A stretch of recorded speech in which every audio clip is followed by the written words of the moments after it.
DIY na naman, itong Xiaomi pump ang ating gagawin. Mabilis na nga daw malobat kaya papalitan natin ng battery. 260 plus nga lang ito sa Shopee. Kikis-kisan nga lang natin to ng cutter para kumapit yung hinang. Tapos nga ilalagyan natin ng konting flux. At ayan, kitang-kita nyo naman, dumidikit na ang kanyang lid. At dahil nga sa wala tayong pang welding ng battery, ay itong wire ang ating gagamitin. I-ready na nga natin itong battery para mamaya ay sasalpak na lang. Susungkitin nga lang natin itong pinaka-base ng ating pump at makikita nyo na dyan ang 4 na tornilyo. Pag nabaklas nyo nga yung 4 na tornilyo, ay hihilain nyo lang yan para ma-access natin yung loob at mababaklas na natin yung ibang pyesa. Baklasin lang natin yung tornilyo ng motherboard at ma-access na natin yung battery sa likod. Bali, nabaklas ko na nga yung battery nito before, pero ibinalik ko lang dahil hindi pa naman dumarating yung in-order nating battery. Sisikwatin mo lang yan at makukuha mo na yung lagayan mismo ng battery. So, sundan nyo lang kung paano nyo binaklas yung battery before para hindi kayo malito sa negative and positive ng battery. So, kailangan din natin baklasin yung case sa likod dahil may mga parts tayo na kailangan tanggalin. Kailangan natin baklasin itong pump sa likod dahil may hirapan tayong ikabit yung flex sa may motherboard. Aalisin natin yung nakahinang sa mismong motor para mabaklas natin itong pump.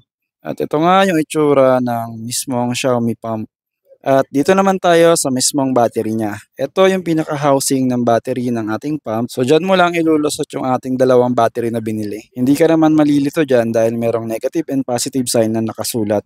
Ilalagay na nga natin sa housing para hindi na tayo mahirapan hinangin. Basta siguraduhin lang natin na hindi magdidikit yung negative at positive. Ito namang isa, lalagyan ulit natin ng hinang. Tapos itap naman natin sa positive ng battery. At ito namang kabilang side ay itatap din natin. So para hindi kayo malito, yung binaklas yung battery ay picturean nyo na lang din. At dito naman tayo sa mismong board. Ibalik lang natin yung flex na tinanggal natin kanina. Then, kapag okay na, ibalik na natin yung ilang tornilyo. Sunod naman natin ibalik yung pagkakahinang ng dynamo. Dito nga ay kailangan nyo siguraduhin na hindi nyo mapagbabaliktad yung mismong wire. At ito, skip na tayo dahil kung paano nyo lang naman siya binaklas, ganun nyo rin siya ibabalik. Testingin muna natin kung gumagana siya bago natin ibalik sa key.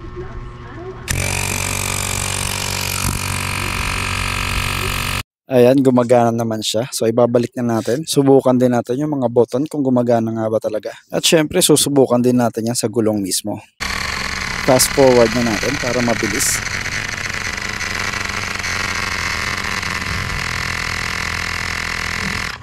At ayan, gumagana na talaga siya.